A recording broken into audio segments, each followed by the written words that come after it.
faly miarabantsika rehetra indray tafoana soamantsara eto amin'ity vidéo ity. Tantaran'ny ankizy anankiray miaraka tamindreny no ifampizarantsika. Mahita an'ity tanamasoandro ity dia mahatsiaro ny tantaran'izy mianaka. Dia miainga vao maraina izy mianaka andeha hamangy fianakaviana. Dia nandalo tamin'ny saha feno tanamasoandro. Dia gaga ilay ankizy nahita an'ilay tanamasoandro midorehitra volombolamena.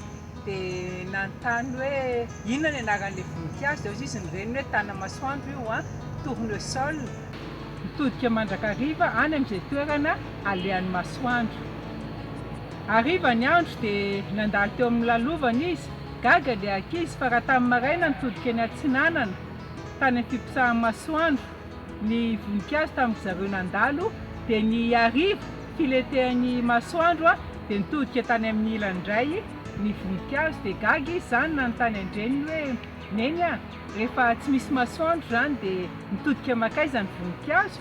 Dia hozy izy ireny tsy nakasarotra namaly azy hoe rehefa milentika masoandro anaka ariva ny andro dia tsisy masoandro intsony fa izy samy izy no mifampitodika mifanome hazavana, mifampizara hafanana. Dia izay ny afatra tiana ifampizarana amintsika hoe isika samy isika dia natao hiara-monina, natao hifanampy ka ny ahafahantsika miaina ananantsika faliana mba hiloko volamena ny fiainantsika. Dia izay hoe mahay mifampitodika, mifampitsinjo amin'ny hafa dia mifampizara hafanana, mifampizara hazavana.